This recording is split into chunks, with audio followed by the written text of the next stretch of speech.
Salut tout le monde, c'est Pavel et le projet Mind de Cash. Vous êtes sur la chaîne qui est consacrée aux investissements et au trading. C'est le dimanche, comme tous les dimanches, nous sommes ensemble pour notre traditionnel café du dimanche pour parler de la bourse, de la macroéconomie, de toutes les tendances qui sont en train de se développer sur les marchés financiers. Avant de commencer cette vidéo, comme d'habitude, je vous invite à vous inscrire à la chaîne Mind de Cash, mettre la petite cloche pour être averti quand je publie des nouvelles vidéos. S'il vous plaît, n'oubliez pas les likes. Les likes, c'est pour moi, c'est très important pour faire développer cette chaîne gratuite, ce contenu gratuit que vous êtes en train de regarder. Pour moi, c'est du travail. Merci de mettre en like ou en dislike si ça vous a pas plu. Dans ce cas-là, mettez en commentaire pourquoi ça vous a pas plu et comment je pourrais m'améliorer. Je vous rappelle également que aujourd'hui, ce soir, se termine l'offre exceptionnelle pour rejoindre le club Option Invest. C'est l'offre Black Friday, donc c'était jusqu'à aujourd'hui. Donc dépêchez-vous si vous voulez devenir membre de notre équipe Option Invest et commencer à découvrir le monde merveilleux des options. Franchement, je pense que ça vaut le coup parce que les options, en tout cas pour moi, ça a changé complètement ma stratégie d'investissement, ça a complètement changé ma vision, comment gérer le risque de mon portefeuille. Franchement, j'essaie de pratiquer les tarifs les plus accessibles à tout le monde. Quand même, le travail doit être rémunéré. Et ce club ne coûte pas cher. Vous payez une seule fois. Vous avez l'accès à vie et comme ça vous permettre déjà de s'ouvrir à d'autres stratégies, à d'autres types d'investissements. Franchement, c'est un investissement qui vaut la peine, à mon avis. Bon, évidemment, c'est moi qui ai fait le produit, donc je fais un petit peu la promotion, mais très sincèrement, je pense que c'est quelque chose de très intéressant si vous voulez continuer à investir à long terme et devenir de plus en plus le investisseur professionnel. Voilà, donc comme d'habitude, je vous rappelle également qu'il existe le site mindcash.fr où tous les jours je postule les actualités boursières et la chaîne Telegram que vous connaissez certainement déjà où il y a tout le temps des discussions autour de la finance. Vous pouvez facilement y poser la question. Et nous avons une chaleureuse communauté Mind de Cash qui va vous répondre, ou soit c'est moi qui va vous répondre. Voilà, donc nous commençons. Aujourd'hui, pour cette vidéo de Café Dimanche, qu'est-ce que j'ai préparé pour vous? Donc la première chose qu'on va évoquer, c'est évidemment Covid, malheureusement, parce qu'il y a de nouvelles. Malheureusement, encore une fois, ce sont des mauvaises nouvelles. Je pense qu'on ne va pas s'arrêter longtemps, parce que vous êtes plus ou moins au courant, j'imagine, de ce qui se passe en Europe. Ensuite, nous allons parler des prévisions. Vous savez que j'adore faire des prévisions, des pronostics, etc. Je sais que certains pensent que ça ne vaut pas la peine, mais je pense que pour moi, c'est super important. Même si certaines de mes prévisions ne se réalisent pas, ce n'est pas important. Le plus important, c'est d'avoir un plan. Et là, je vais commencer à préparer l'année 2022. Je passe beaucoup de temps en général pour planifier ma vie, en fait, y compris les investissements. Je pense que le temps passé pour la planification, c'est vraiment le temps qui est très bien utilisé.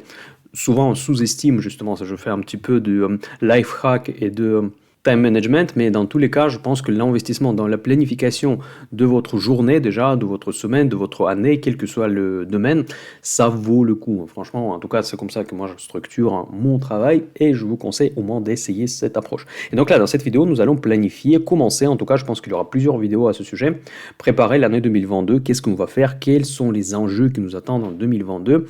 Là, on n'est pas encore en 2022, il reste encore un mois, même plus, mais c'est déjà un bon moment de commencer à réfléchir comment on va se projeter, quelle sera notre stratégie, parce que je vais sans doute changer la stratégie pour 2022.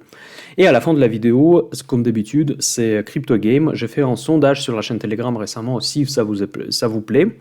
Donc il y a beaucoup de personnes qui ont répondu oui, mais pourtant il y a eu un certain nombre de personnes, plus de 20% quand même, qui ont voté non, qu'ils trouvent que ça décrédibilise même la chaîne. Bon, mais je ne vois pas pourquoi ça pourrait décrédibiliser la chaîne. Et donc si vous êtes fan de Crypto Game, donc n'oubliez pas de mettre un like pour me soutenir dans cette démarche pour que je sache que ce que je présente comme contenu concernant les cryptos, ça vous intéresse. Et en plus, on a fait des beaux profits pendant une correction sur le marché de crypto-monnaies. On va en parler à la fin de la vidéo. Vous avez les timecodes dans la description de cette vidéo pour aller sur le sujet qui vous intéresse le plus. Je fais ça exprès pour que vous ne vous passiez pas le temps sur les sujets qui ne vous intéressent pas. C'est pas la peine de passer toute la vidéo. Je sais que mes vidéos sont parfois longues.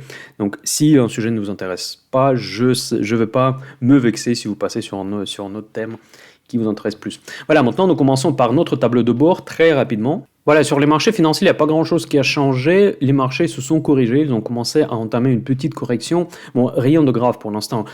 Vous savez, c'est très intéressant qu'aujourd'hui, la mentalité des investisseurs, des intervenants en bourse, elle a changé tellement que même les toutes petites corrections sont prises comme c'était vraiment la catastrophe. Dès que le marché commence à baisser de 1 ou 2%, on commence à se poser des questions sur la chaîne Telegram, je le vois en temps réel, que les personnes commencent à s'inquiéter, à dire, ah, voilà, qu'est-ce qui se passe, c'est quoi la raison? La raison, c'est juste parce que les marchés sont trop cher, il faut se corriger à un moment donné. Après, ils trouvent toujours des raisons. En fait, quand le marché est haussier, il trouve des bonnes raisons pour monter. Quand il est baissier, en fait, il trouve aussi des raisons pour baisser. Donc c'est aussi simple que ça. Il ne faut pas parfois chercher trop loin. En tout cas, de point de vue ni technique, ni émotionnel, ni point de vue VIX, aujourd'hui, il n'y a rien qui nous indique qu'on est dans une situation gravissime. Le VIX, elle a remonté, ce qui est tout à fait normal. Comme vous voyez, il a 18,58. Et il y a 15 jours, quand j'ai enregistré la vidéo de Café de Dimanche, parce que le dimanche dernier, j'ai raté, en fait, j'ai zappé le Café de Dimanche, désolé encore une fois, on était dans les alentours de 16, donc ça remontait, ce qui est tout à fait normal quand les marchés commencent à se corriger. C'est ce que nous avons vécu cette semaine. Par contre, il y a un autre phénomène auquel je voudrais pointer votre attention, c'est la remontée des taux. On voit que 1,64, c'est pas énorme encore une fois, c'est pas dramatique, mais c'est quand même commence à être assez important de point de vue de la tendance globale. Donc on a vu la remontée de taux, on a vu le renforcement de dollars, inimaginable parce qu'on était il n'y a pas longtemps à 1,20, on parlait en 30, en 40, mais à chaque fois il y a des extrémistes si vous voulez qui commencent à parler des cours complètement fous quand l'actif commence à avancer dans une direction ou dans une autre. Aujourd'hui, on est retourné vraiment dans la situation d'il y a un an et demi et on s'approche, j'imagine, à 1,10, peut-être en dessous d'1,10. Et là, vous allez voir qu'il y aura des experts qui vont parler de la parité entre euro et dollar. Et donc, on observe ce phénomène, le remontée des taux, renforcement du dollar, mais aussi la baisse de l'or, ce qui est assez intéressant dans le contexte de l'inflation à la hausse. Donc, encore une fois, mes réserves par rapport à l'or, beaucoup m'ont critiqué pour ça. J'ai toujours disais que l'or, c'est un hedge très discutable contre l'inflation. Si vous regardez le graphique, c'est pas du tout convaincant. On peut trouver certaines corrélations par rapport à un taux réel. Taux réel, c'est quoi? C'est le taux d'empreinte sans risque, moins l'inflation.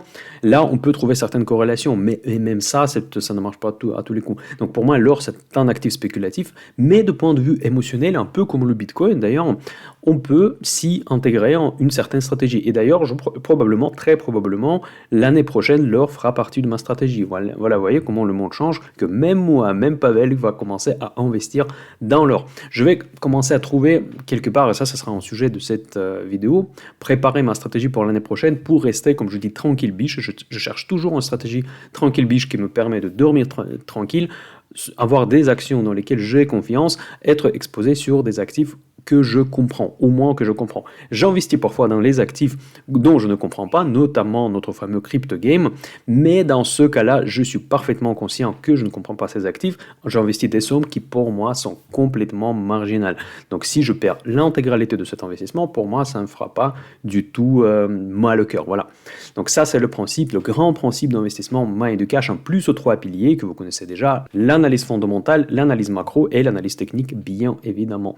Aujourd'hui, les indices n'ont pas beaucoup bougé. Juste pour information, j'enregistre cette vidéo le jeudi soir parce qu'exceptionnellement, je ne pourrais pas le faire le vendredi. Et donc, les marchés au jour actuel, n'oubliez pas que c'est la semaine de Thanksgiving, donc c'est une semaine à faible volatilité parce que les marchés US sont fermés à la fin de la semaine, donc ils n'ont pas énormément bougé. Par contre, ce n'est pas le cas sur certains segments. Certains segments ont vu des dégagements énormes, notamment la tech le lundi.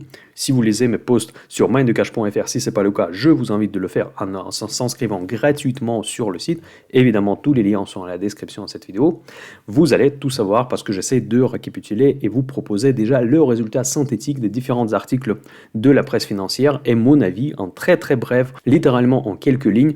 Qu'est-ce que je pense de marché ce matin précis.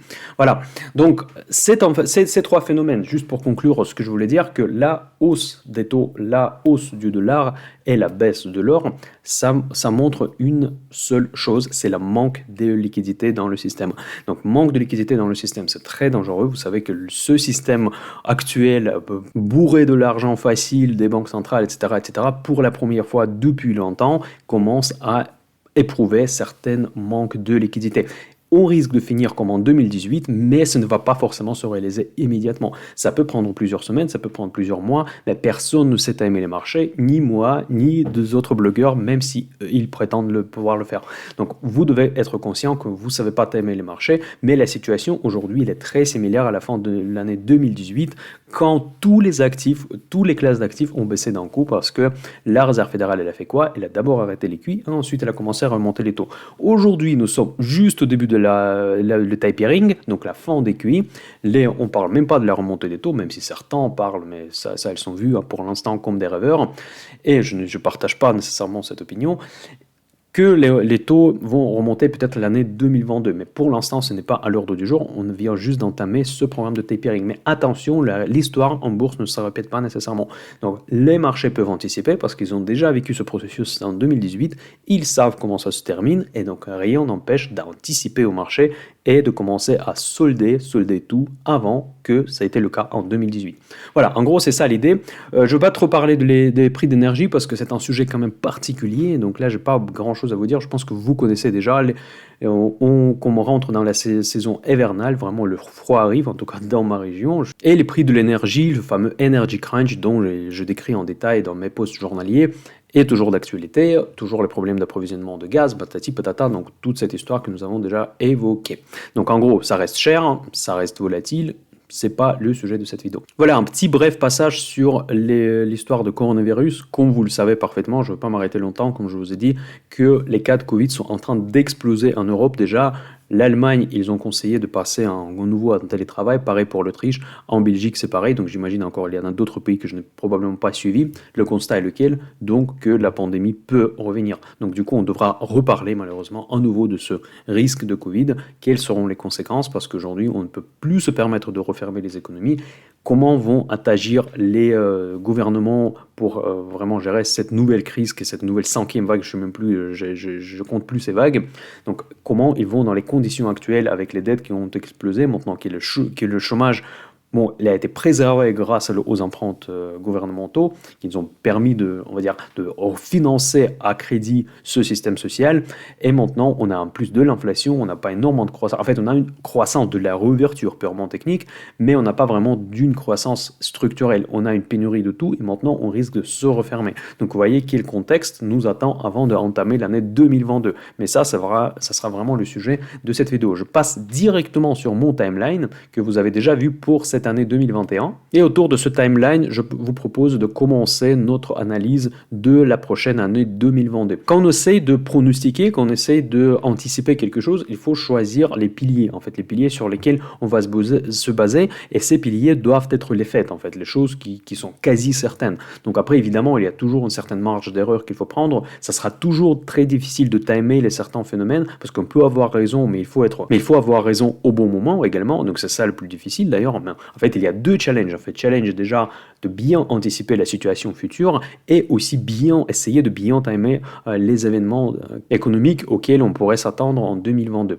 Voilà, donc je pars du principe que l'année de décembre va rester quand même relativement tranquille parce qu'il y a encore beaucoup de liquidités dans le système, on a encore cette euphorie, il y en a énormément d'acheteurs, il y en a encore énormément de rêveurs, donc dès qu'il y aura les petites corrections vont se racheter assez rapidement, donc il y a tout de suite les fans de Cathie Wood, les gens qui sont prêts à investir dans des entreprises dont les PER dépassent 200, donc là on vit vraiment comme la bulle de dot-com presque, dans certains secteurs en tout cas, notamment d'ailleurs la petite tech, et ça permettra de garder quand même le cap, en tout cas pour moi, au marché financier. Je pense qu'ils vont se corriger peut-être au début de décembre, fin novembre. D'ailleurs, je vous ai dit que je m'attendais à une certaine correction au mois de novembre. Peut-être c'est ce qui se passait cette semaine. Donc là, pour l'instant, il n'y a rien de méchant. Mais on voit que les marchés ont du mal à baisser. Cette situation va changer, en tout cas pour moi, selon mon opinion, elle va changer l'année prochaine.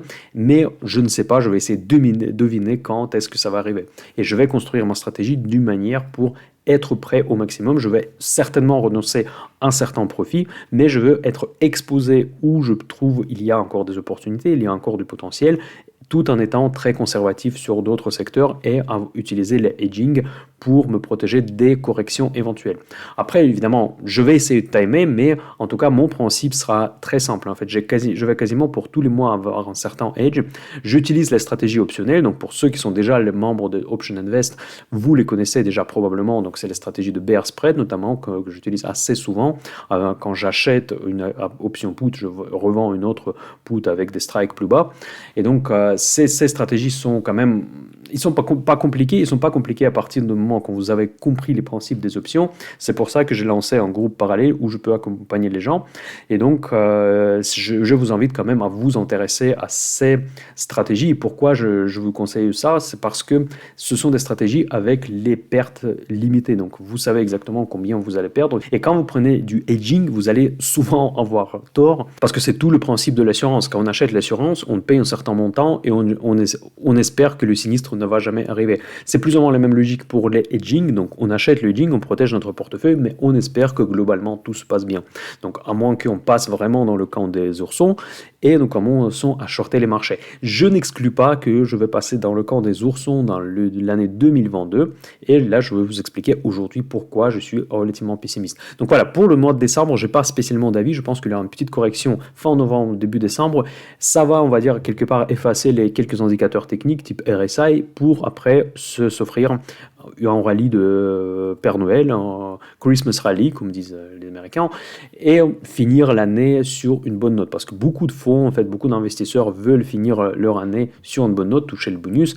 Donc c'est assez important pour ceux qui travaillent dans le secteur financier. Vous le savez parfaitement que les bonus sont calculés par rapport à votre résultat de 31 décembre, pas 2021, mais donc à 31 décembre de l'année. Et donc, pour vous, c'est quand même important de finir cette année avec la bonne mine, on va dire, et tous les fonds vont essayer de soutenir le marché au moins jusqu'à la fin d'année. Traditionnellement, le janvier s'ouvre aussi positivement. Je ne sais pas pourquoi, je pense que c'est un phénomène assez psychologique parce que vraiment depuis que je suis en bourse, j'ai rarement vu les mois de janvier dans le rouge. En fait, peut-être ça arrivait en 2009, donc ça revient déjà loin. Vous voyez, je suis pas jeune déjà. Et donc je me souviens que là, le début, c'est la seule probablement l'année où je me souviens vraiment une chute importante au début de l'année. Mais généralement, janvier, ça reste quand même relativement positif.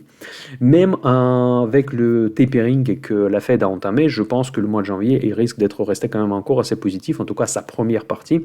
Et je pense qu'à la fin du mois de janvier et février, après mars, c'est là où on va commencer à observer une augmentation de la volatilité suite aux des événements que je vais vous expliquer tout à l'heure. D'ailleurs, vous savez, ça me fait rappeler énormément l'année précédente parce que j'avais exactement le même pronostic pour les premiers mois. J'avais raison, justement. Et là, la correction, elle a commencé au mois de mars. J'en ai profité en plus, donc j'étais très bon jusqu'au milieu de l'année 2021. Et là, je me suis commencé à me tromper. C'est à partir de juillet 2021 où j'ai anticipé que le tapering allait commencer beaucoup plus tôt. Il a finalement commencé en novembre. Moi, je l'attendais en août-septembre. En gros, ça, c'était ma plus grosse erreur. Vous voyez, donc globalement, l'année précédente, quand je faisais mes analyses, j'avais raison sur le fond des choses. J'ai même anticipé l'inflation. En fait, je disais que l'inflation allait être importante tout au long de l'année 2021, ce qui s'est passé. Donc, je ne m'attendais pas à une telle inflation, je ne m'attendais pas à une pénurie. Ça, c'est quelque chose à quoi je n'ai pas pensé. Mais en tout cas, pour les grands sujets, en fait, pour les grands problèmes fondamentaux, j'avais raison. Mais le problème, c'est que j'étais pas toujours très bon avec le timing. Vous voyez, donc il y a deux challenges. Et le but ici, c'est de ne pas vraiment construire une stratégie qu'on va suivre à la lettre. On va l'ajuster au fur et à mesure de l'année. Il y en a certains qui se moquaient de moi. Pavel, tu changes d'avis tout le temps. Oui, je vais changer d'avis. Comme tous les traders, dès que la situation change, je vais changer d'avis. Je vous le dis ça en avance pour que je vais changer d'avis, que ce tableau ne va pas nécessairement rester le même tout au long de l'année. En tout cas, ma vision actuelle au moment quand j'ai eu cette vidéo est telle que janvier va être plutôt tranquille et ensuite on va commencer à avoir des difficultés. Et avant d'aller plus loin dans l'année, je vais vous penser quels seront les enjeux les plus importants pour cette année 2022. Le premier enjeu, c'est évidemment l'inflation. L'inflation, c'est quelque chose qu'on parle partout. Et pourquoi c'est important? C'est pas l'inflation en soi. C'est surtout, et encore une fois, je le répète, que ce qui est le plus important, que l'inflation, elle influence la décision de la Réserve fédérale, notamment parce que la BCE, on peut l'oublier, j'avais totalement raison l'année dernière, et je répète ma pronostic, la ligne BCE va toujours verte, taux à zéro, quantitative easing éternel. Donc voilà, pour moi, BCE, c'est clair et net, rien ne va se passer. Ensuite, peut-être ils vont encore augmenter, hein, ça je ne sais pas, selon la situation. Mais pour la Fed, c'est pas évident parce que l'inflation commence vraiment à gêner, le taux n'est pas à zéro, il est entre 0 et 0,25. Et maintenant, il commence à arrêter le quantitative easing parce que justement, il ne s'attendait pas à une telle inflation. Parce que je pense que Jerome Powell, il voudrait bien continuer encore un petit peu avec ses quantitative easing, mais il a dû le faire. Il a eu certainement une pression au sein de la bord de la Réserve fédérale. Il ne faut pas croire qu'il est le seul. C'est assez démocratique dedans, il y a un consensus entre les dirigeants de la Réserve fédérale sur la politique. Et donc là, il était poussé vers le début de tapering à la fin de cette année. Maintenant, on en parle de la deuxième partie de 2022, la augmentation des taux, mais je ne crois pas. Je vais vous le dire tout à l'heure pourquoi. Donc en gros, pour moi, l'inflation va être le sujet de l'année 2022. Pourquoi je l'ai mis en rouge, on va dire, pas très agressif au début de l'année? Tout simplement parce que je m'attends à des restrictions supplémentaires suite au Covid. On disait que Covid, en tout cas les articles médicaux professionnels que j'ai lus, qu'il n'y a pas de saisonnalité. Mais apparemment, on voit qu'il y a des saisonnalités parce que dès qu'on rentre dans la saison hivernale, spontanément, ouais, ça recommence parce qu'évidemment, on se retrouve à l'intérieur, il y a beaucoup de gens, en fait on va au bar, on va au restaurant, on reste au chaud, et évidemment ça facilite la transmission de ce virus. Voilà, donc c'est aussi simple que ça, et c'est même peut-être pas, le virus peut-être pas de saisonnalité en lui-même, parce qu'évidemment dans toutes les parties du globe il était bien présent, mais en fait le mode de vie change avec les saisons, donc évidemment c'est plus facile de transmettre une maladie l'hiver plutôt que l'été. Donc du coup je pense qu'avec de nouvelles restrictions, on va être encore une fois contraint avec la consommation, donc on va probablement être demandé à travailler de chez soi, donc du coup il y aura moins de consommation, peut-être les prix de pétrole peut-être peuvent se retourner à cause de ça, encore une fois, mais ce n'est pas ma pronostic, mais dans tous les cas je pense que vu on risque de se retrouver encore une fois en télétravail, on va consommer un tout petit peu moins et ça va alléger en quelque sorte donner un trou d'air à ce phénomène de l'inflation. Mais ensuite, vers la fin du printemps, on va se rouvrir encore une fois, on va tenter la réouverture après avoir injecté je ne sais pas combien de vaccins, on va aller commencer à consommer et on va revivre certainement les mêmes phénomènes que nous vivons aujourd'hui. Parce qu'aujourd'hui, il y a la pénurie, mais il n'y a pas de solution globale, il n'y a pas de solution au niveau de G20, je ne sais pas à quel niveau, au niveau de FMI peut-être, comment gérer ces pénuries dans les cas de crise, dans le cas des sorties de ces confinements. On est rentré dans les confinements, on va dire, de manière spontanée, parce qu'on ne se préparait pas évidemment à ce genre de choses. On n'avait pas de plan de comment gérer l'économie dans ce cas-là. On a plutôt bien géré, je trouve, et on n'a pas du tout géré la sortie. On a géré la sortie de manière très hasardeuse. Ça a fait déclencher l'inflation, ça fait monter les prix partout, ça crée des pénuries, etc., etc. Donc par exemple, si aujourd'hui vous voulez trouver un artisan, moi par exemple c'est le cas parce que j'ai du immobilier physique, comme vous le savez, si vous suivez la chaîne Moyen de Cash depuis longtemps.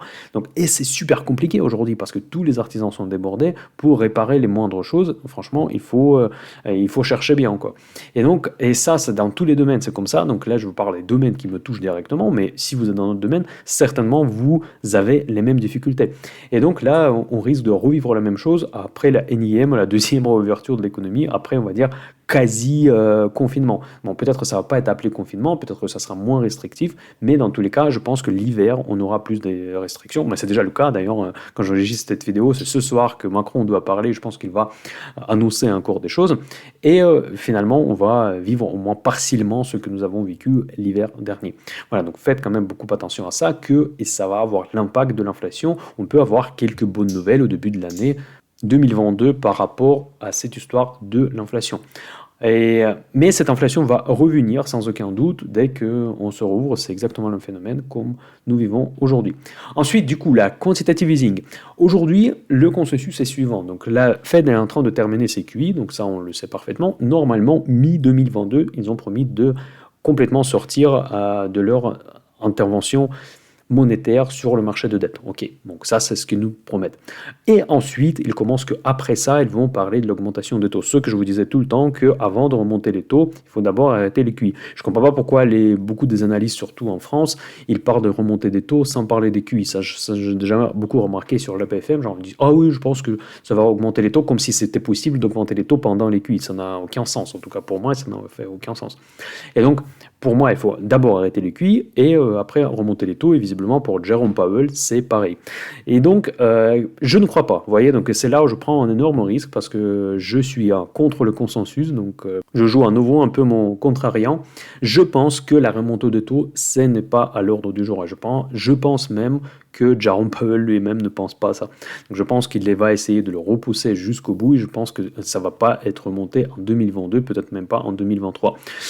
Et moi, j'irai même plus loin que ça. Je pense que le programme de tapering n'ira pas jusqu'au bout. Et voilà, notez bien, ça c'est la pronostic mind de cash de Pavel, que le programme de tapering n'ira pas jusqu'au bout, tout simplement parce qu'on va rencontrer à un moment donné une énorme crise boursière. Et pour sauver de cette crise boursière, la Réserve fédérale devra à nouveau relancer la planche à billets. Franchement, ce que je dis tout le temps, c'est que nous sommes drogués sur les marchés financiers. On ne peut pas débrancher cette machine à cash gratuit. Donc c'est comme ça que ça a tenu, c'est pour ça que ça a monté, c'est pour ça que nous avons les PER à 200, c'est pour ça que nous avons les taux à zéro, tandis que les risques sont énormes. Comment on peut vraiment proposer le taux à 1% pour l'Italie, tandis que les finances publiques sont quasi catastrophiques. Et voilà, donc c'est parce que l'argent est gratuit. Là, les banques centrales, elles, effacent tous les risques sur le marché de dette. Ils vont continuer de le faire, remonter les taux dans les conditions actuelles, surtout après tous les empreintes qu'ils ont fait pendant la crise de Covid. On parle déjà de l'empreinte Covid, comme on parlait de la dette de la Deuxième Guerre mondiale, qui sera évidemment à rembourser pour les prochaines générations. Et donc dans ces conditions-là, je ne comprends pas comment on peut remonter les taux. Excusez-moi d'être aussi direct, aussi ferme. Donc là, c'est vrai que je ne fais pas trop de subtilité dans mon discours, tout simplement, je dis que c'est tout simplement impossible. Dites-moi dans les commentaires si vous pensez autrement, si vous pensez que la remontée des taux dans certaines conditions est possible. Et pour moi, on va se retrouver dans une situation, mi-l'année 2022, dans une situation où l'inflation va déraper, les taux vont être à zéro et la machine à cash va être relancée. Donc vous imaginez dans quelle situation économique, de point de vue macro, je pense que tous les théoriciens de l'économie vont devenir fous. J'aimerais bien voir les interviews genre de Patrick Artus et des autres comment ils vont expliquer cette situation parce que c'est hors livre économique. Donc vous pouvez les jeter dans la poubelle. Bon, c'est évidemment une blague. Il faut toujours comprendre la théorie telle qu'elle est. Mais dans tous les cas, elle ne va pas marcher en 2022 comme elle n'a pas marché les dernières années, les années des injections monétaires. Voilà, c'est ça ma vision. Donc voilà, je suis contrariant. Je dis que la Fed ne pourra pas finir son tapering et même si elle le finit, elle ne va pas remonter les taux. Donc pour moi, c'est ça mon pronostic principal et qui va surtout diriger le marché. Et donc pourquoi elle ne va pas finir le tapering? Justement parce qu'il y aura une crise boursière. Je ne sais pas quand est-ce que le marché va commencer à sanctionner Powell pour son tapering, pour ses paroles, pour ses promesses de remontée de taux, pour les restrictions monétaires. Le marché ne va pas l'aimer, il ne va pas pouvoir tenir le coup sans les injections de Jerome Powell. Voilà. Et maintenant, par rapport au timing, c'est toujours le plus difficile. J'ai mis, vous voyez, en orange avec des points d'interrogation sur février, mars, avril, parce que je ne sais pas exactement quand est-ce que ça va se déclencher, parce que c'est le marché qui va en décider. Mais attention, il y a un autre risque. Encore une fois, on a vraiment une gros cocktail de risques pour l'année 2022. Il y a encore la Chine. Je vous dis toujours que la Chine, c'est un énorme risque. Dans toutes mes postulations du matin sur mindcash.fr, je fais un petit article sur la Chine, comment ça se déroule, pourquoi, parce que pour moi, ça fait penser énormément de la crise des subprimes de 2008-2009, quoi qu'on le dise. Et même si les autorités chinoises disent que non, on va gérer ce problème, ils n'ont pas le semble de pouvoir le gérer. En fait, je vais vous faire revenir en 2007. En 2007, c'est là quand la crise des subprimes a réellement commencé. Je ne me suis pas trompé, c'est pas un lapsus. J'ai dit que c'est en 2007 que la crise de 2008-2009 a commencé. C'est en août 2007, concrètement, on a eu les vrais premiers signaux d'une grande crise à venir et on est resté encore pendant un an dans un marché euphorique. Donc les marchés étaient en train de réécrire les plus hauts pendant que vraiment la crise de subprimes était en train de se développer dans l'économie réelle. Donc faites quand même beaucoup attention qu'il y a un gros délai potentiellement entre l'apparition de l'origine de cette future crise et le déclenchement sur les marchés financiers. Et donc, si on parle de la Chine, je pense que le marché maintenant est plus intelligent. En plus, la Chine, c'est quand même un pays beaucoup plus fragile que les États-Unis, de point de vue économique malgré tout, malgré tous leurs réserves. Et la communication, les actions qui seront prises par le parti pour gérer cette crise peuvent être, on va dire, moins expérimentées que les banquiers américains ont fait. Je pense que ça va se déclencher probablement plus vite. Donc là, le problème de Evergrande, elle est apparu quand? Elle est apparue au début septembre, ou je me trompe, bon, en septembre dans tous les cas. Je ne pense pas qu'on devra attendre de septembre 2022 pour que la vraie crise financière se déclenche en Chine. Ça peut arriver beaucoup plus tôt, et en plus, le marché a de la mémoire. Il se souvient comment ça se déroule. Si les faillites vont continuer, à un moment donné, ils vont taper sur la Chine. Déjà, il y a beaucoup de capitaux qui sortent de la Chine, donc j'en parle tout le temps. J'ai pris un engagement il y a quelques mois de vous parler tout le temps de la Chine parce que je pense que c'est probablement de là la vraie crise va arriver. Et probablement, ça va être l'événement déclencheur auquel, encore une fois, la Réserve fédérale n'est pas prête. Ils ont communiqué il n'y a pas longtemps, et j'ai posté également ça sur le site, qu'ils trouvent que la crise immobilière chinoise a un risque global pour l'économie globale. Mais c'est tout. Ils n'ont pas proposé les solutions. Ils n'ont pas dit qu'est-ce qu'ils vont faire si jamais ça commence à déraper. Je pense que c'est une crise que la Réserve fédérale a vraiment peur et à laquelle elle n'est pas du tout prête. Faites beaucoup attention à ça, avez ça dans la tête quand vous allez investir pour l'année prochaine. Je ne suis pas en train de vous faire peur, mais je suis en train de vous transmettre la réalité des choses, qu'il y a une crise financière, il y a une crise immobilière, il y a une montagne de l'immobilier. Les promoteurs chinois dont on parle, ils ne sont pas connus en Europe, c'est pour ça que ça ne nous fait pas flipper, mais ce sont des promoteurs qui sont X fois plus grands que les opérateurs américains, vous voyez, donc américains avec tout leur vraiment gigantesque marché d'immobilier, et ces Evergrande sont X fois plus grands promoteurs d'Air Horton par exemple. N'oubliez pas vraiment l'ampleur des chiffres dont il s'agit quand on parle de la crise immobilière chinoise. Donc du coup, je ne peux pas timer ce genre de crise, je peux juste essayer de deviner. Donc au pif, on peut le situer quelque part en mars-avril, mais c'est complètement au pif, ça dépendra de beaucoup de choses. Donc pour moi, l'incertitude, vraiment les risques vont commencer en février et mars. Pour ça, d'ailleurs, j'ai pris déjà des hedges avec des stratégies optionnelles pour ces mois-ci. Notamment pour le mars, j'ai une stratégie assez complexe. Elle n'est pas directionnelle, c'est une stratégie sur la augmentation, sur l'explosion de volatilité sur S&P 500. Donc évidemment, toute cette crise va se répercuter sur S&P 500 comme sur tous les autres marchés. Donc il n'y aura pas de marchés qui seront particulièrement épargnés de la crise si elle arrive de cette manière. En fait, pourquoi je pense que cette fois ça peut arriver, c'est tout simplement que la crise chinoise, la Fed ne pourra pas gérer avec leur quantitative easing. Même s'ils démarrent à nouveau leur machine à cash, ça ne va pas régler le problème chinois. Et cette situation peut être structurellement différente à ce que nous avons vécu pendant les tensions des marchés précédents, parce qu'à chaque fois on disait que ok, là il y a un problème, ok, ça marche pas bien, mais la Réserve fédérale revient avec leur bazooka, elle commence à imprimer de l'argent et les choses se remettent en ordre. Cette fois, je pense que ça peut être différent, tout simplement parce qu'ils n'ont pas le moyen de contrôler ce qui se passe en Chine. Si la Chine gère mal cette crise, ils ont beaucoup de chances de gérer mal cette crise, parce que je pense qu'ils n'ont jamais vécu ça. C'est un pays communiste, et ça sera une crise capitalistique pure et simple, comme aux États-Unis. Comment ils vont faire, comment ils vont la gérer, peut-être ils vont complètement se transformer dans un pays communiste comme la soviétique. Je ne sais pas, en fait, je ne sais pas qu'est-ce que Xi Jinping a dans sa tête. Je pense qu'ils sont quand même assez pragmatiques et vont essayer de gérer de manière la plus adaptée la crise, mais ils risquent de tout simplement faire une erreur humaine, une erreur par manque de l'expérience, tout simplement. Je peux facilement imaginer cette situation. En plus, vu les tensions actuelles entre la Chine et les États-Unis, ils ne peuvent pas, on va dire, aller demander le conseil, comment ça s'est passé chez vous, mes amis, comment on peut mieux gérer cette crise, parce qu'il y a vraiment des tensions politiques entre les deux pays.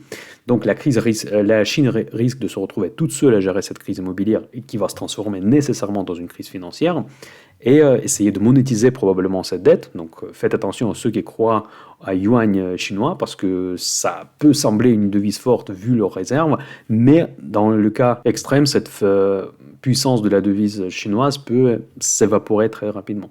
Voilà, en gros, c'est ça ma vision des choses. Pour la première vidéo des pronostics pour 2022, vu la situation où on pourrait investir en actions, par exemple, moi je pense toujours que les actions des producteurs des vaccins doivent être présents dans vos portefeuilles. Je pense que la catégorie A, en tout cas moi je ne la vends jamais pratiquement, donc peut rester dans les portefeuilles, et aussi les sociétés des producteurs des vaccins. Et notamment d'ailleurs une qui m'intéresse actuellement, que j'en ai déjà un petit peu dans mon portefeuille, c'est BioNTech. C'est un partenaire de Pfizer dans son développement de vaccins. D'ailleurs, je suis en train de tester la version pro de Seeking Alpha, que je vais probablement proposer pour mes prochaines vidéos, si finalement je garde cet abonnement. Et d'ailleurs, ça, c'est merci à des personnes qui font des donations, parce que j'ai un moyen de faire la donation. C'est avec les donations, j'achète de nouveaux services qui sont parfois très chers, notamment GoFocus. Seeking Alpha, c'est pas donné non plus. Et ça me permet de vous proposer plus d'informations dans ces vidéos gratuites. Bon, évidemment, les donations pour ceux qui peuvent, pour ceux qui veulent soutenir la chaîne. Je ne le consomme pas pour moi-même, principalement je l'utilise pour les nouvelles souscriptions, les nouveaux abonnements pour par la suite pour vous partager les infos. Voilà, BioNTech, pourquoi je pense que c'est relativement intéressant? Parce qu'il a beaucoup chuté à partir de ses niveaux maximaux. Donc là, vous pouvez voir qu'il était jusqu'à 400. Là, aujourd'hui, on est à 300. Donc là, on a quand même pas mal chuté. Donc même si on avait les cours encore plus attractifs il n'y a pas longtemps.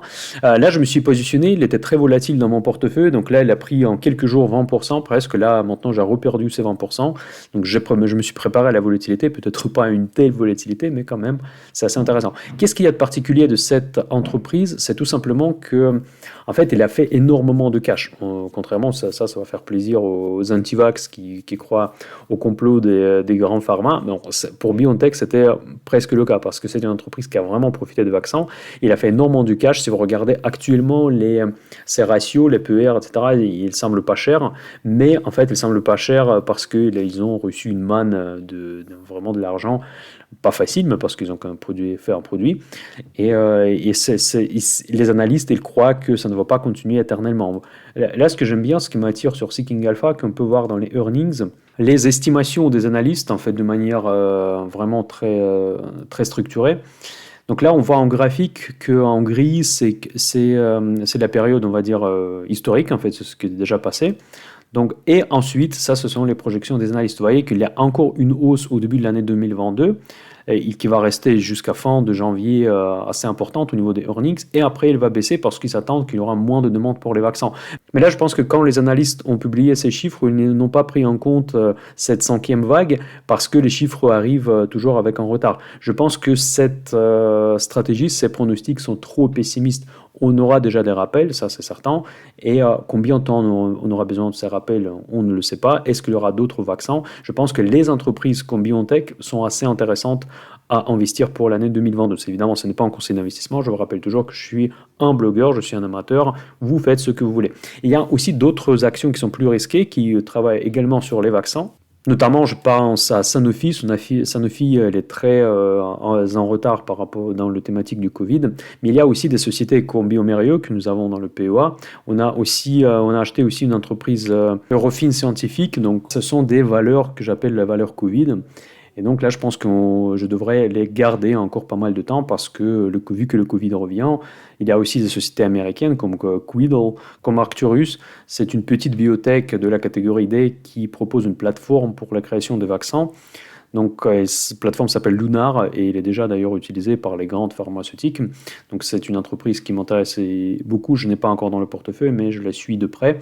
Donc, pensez à ces valeurs Covid. Probablement, il faudra revoir cette liste. Je l'ai déjà préparée avant la crise de Covid.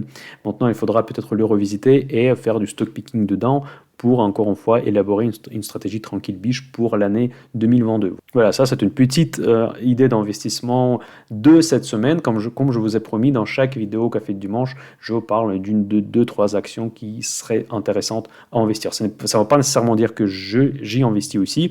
Donc BioNTech, comme je vous ai dit, j'ai dans le portefeuille, mais pas toutes les valeurs que je viens de citer, j'ai déjà dans le portefeuille.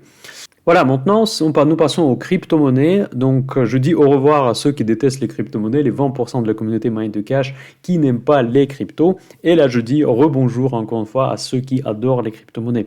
Donc, notre portefeuille, comment il se comporte après cette correction? Parce qu'il y a eu vraiment une petite correction. Donc là, dans la catégorie X. Catégorie X, c'est un équivalent de la catégorie A, mais pour les cryptos. Je l'ai appelé X exprès pour vous faire la distinction, pour vous montrer que vraiment tout le monde de crypto, c'est extrêmement risqué, même si on parle des grandes cryptos très connues. Donc là, on n'a pas encore des positions.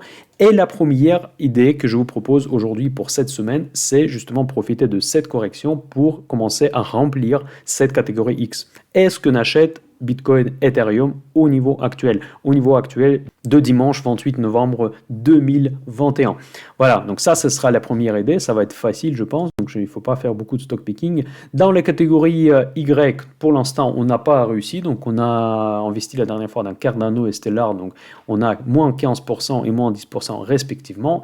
En revanche, sur la catégorie Z, ça c'est les petites cryptos, ça c'est le cœur de la stratégie que je propose sur la chaîne Mind de Cash, c'est vraiment d'investir les petits montants dans les toutes petites valeurs en espérant que un jour elles vont devenir les prochains Bitcoin, les prochains Ethereum, et là par contre c'est la fête. Et c'est ce qui nous permet de générer déjà les profits. Franchement, on vient de démarrer, on génère déjà les 36 euros pour les montants que nous investissons. C'est beaucoup, c'est presque 7% à peu près de l'investissement global.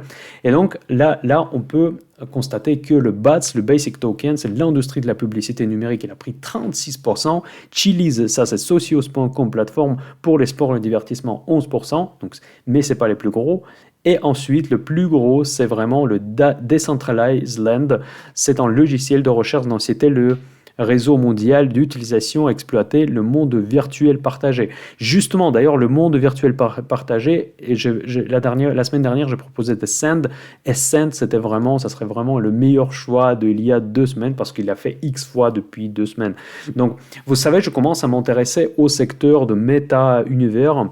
Donc, notamment, c'est pour ça que Facebook fait partie de mon portefeuille et c'est pour ça que Facebook s'est renommé dans Meta maintenant. C'est vraiment un prochain hype pour moi, en tout cas. C'est quelque chose qui m'intéresse aujourd'hui beaucoup. Je cherche les acteurs qui vont être dominants dans ce secteur. Mais malheureusement, à chaque fois, je retrouve les mêmes acteurs des GAFAM qui sont déjà positionnés. Donc, je suis toujours en retard par rapport aux GAFAM, donc ils sont déjà dedans. Et moi, il me reste que d'investir dans ces valeurs qui sont déjà super chères. Mais il y a quand même certains acteurs qui ne sont pas très chers, qui vont en tirer le profit, tirer un épingle de jeu, comme on dit, dans ce monde en nouveau Internet qui est en train de se développer. En tout cas, pour moi, c'est vraiment révolutionnaire ce secteur.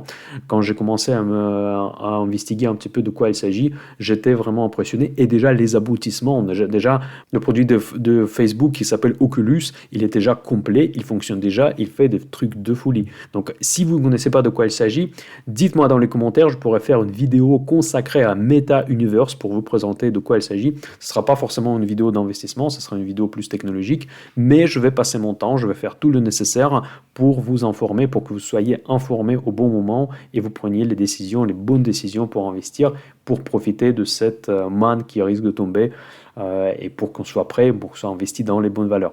Voilà, et donc du coup, les Ascend, on a raté malheureusement, on n'a pas voté il y a 2 semaines pour cette valeur, et c'est elle qui a fait le plus de profit. Mais en tout cas, on n'a pas à pleurer, on a Data Central End plus 53%, Engine, solution de l'industrie des jeux vidéo, plus 30%, ce que nous fait en tout le profit de 36 euros déjà sur ces petits investissements, ces micro-investissements qu'on fait toutes les semaines. Voilà.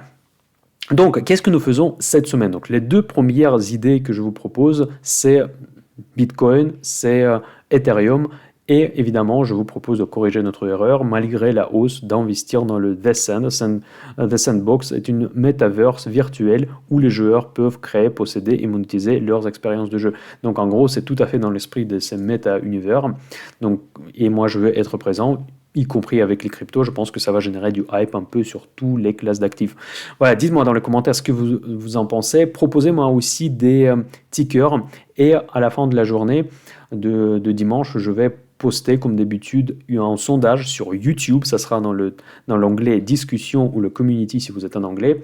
Vous pouvez voter pour tel ou tel crypto. Je vais acheter en général 2 ou 3 et je passe les ordres le lundi soir et je le publie sur la chaîne Telegram Mind the Cash. Voilà, c'est tout pour cette vidéo. J'espère que je vous ai présenté la première vision de l'année 2022. J'espère que je ne vous ai pas fait trop peur. Il vaut mieux d'être préparé, il vaut mieux d'être un petit peu peut-être trop pessimiste plutôt que trop optimiste pour ne pas s'exposer trop quand il y a vraiment des risques. Je pense qu'il y a des vrais, réels risques actuellement sur les marchés financiers. Dites-moi dans les commentaires quelles sont vos prévisions à vous, comment vous pensez que l'année 2022 va se passer, si vous pensez que par exemple la Fed va sauver le monde, comment ça va se dérouler, comment ça va se marier avec une potentielle crise chinoise, ou bien vous ne voyez pas du tout la crise chinoise, vous pensez que c'est un peu exagéré. C'est possible, tout le monde se trompe, y compris moi, tout le monde. Donc, le but, c'est de partager les idées sur la chaîne Telegram Mind the Cash, sur les commentaires de cette vidéo. S'il vous plaît, mettez un commentaire, c'est super bon pour le référencement, ça m'aide également à développer cette chaîne gratuite. N'oubliez pas, comme d'habitude, le like et je vous souhaite tous les meilleurs. On se dit à très bientôt dans les prochaines vidéos et tous les jours sur le site mindthecash.fr. Et n'oubliez pas que Option Invest vous attend. L'inscription est toujours ouverte jusqu'à la fin de cette journée pour le prix avantageux de Black Friday. Allez, bye bye, bon week-end.